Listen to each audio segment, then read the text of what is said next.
বর্তমানে এমন কেউ থাকার কথা না যে জানে না ইসরায়েল কিভাবে ফিলিস্তিনি ও গাজাবাসীদের ওপর নৃশংসতা চালাচ্ছে। যদিও ফিলিস্তিনি ও গাজাবাসীদের জন্য আপনার মন না কাঁদে, তাহলে বুঝতে হবে আপনার বিবেক ক্ষতিগ্রস্ত হয়েছে। অনেকে জানে না ইসরায়েল কেন এত ভয়ঙ্কর। তো আসুন আমরা এটা ক্লিয়ার করি যে ইসরায়েল কেন এত ভয়ঙ্কর।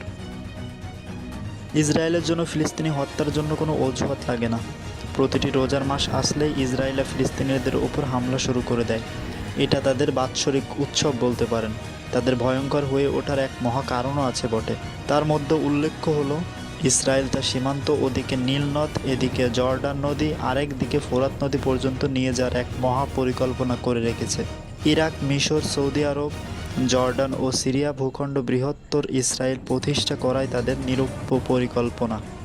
কারণ আরব রাষ্ট্রগুলো যদি ভেঙে না ফেলা যায় তাহলে ইসরায়েল কখনো নিরাপদ হবে না। তাই তাদের অস্তিত্ব টিকিয়ে রাখতে তারা এমন বর্বরতার সাক্ষী দেয়। মধ্যপ্রাচ্য অঞ্চলের একমাত্র পরমাণু শক্তিধর দেশ হচ্ছে ইসরায়েল। বিগত ৭৫ বছরে বিজ্ঞান, প্রযুক্তি, অর্থনীতি ও সামরিক দিক দিয়ে বিশ্বের একটা শক্ত অবস্থান তৈরি করেছে এই ইসরায়েল। ইসরায়েলের এতটা শক্তির পিছনে সবথেকে বড় দায়িত্ব নিয়ে কাজ করেছে পশ্চিমা বিশ্ব। বিশেষ করে আমেরিকার একটা বড় অবদান আছে বলে মনে করা হয়। তাছাড়া ব্রিটেন, ফ্রান্স ও আমেরিকার সমর্থন পেয়েছে এই ইসরায়েল। আমেরিকার কংগ্রেশনাল রিসার্চ সার্ভিসের রিপোর্ট বলেছে, ইসরায়েল প্রযুক্তিতে অত্যাধুনিক করতে প্রভাব রেখেছে এই আমেরিকা।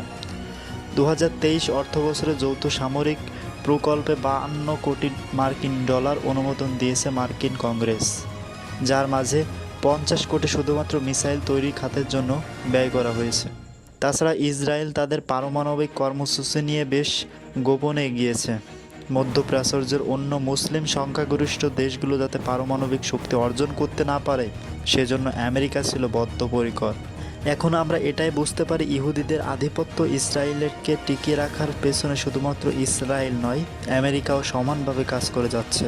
তবে যতই আধুনিক বা শক্তিধর হোক না কেন, এর পেছনে রয়েছে তাদের আন্তর্জাতিক আইনের লঙ্ঘন, ফিলিস্তিনি ভূখণ্ডের দখল এবং মানুষের ওপর সহিংসতার বিষয়টি উপেক্ষা করা যায় না।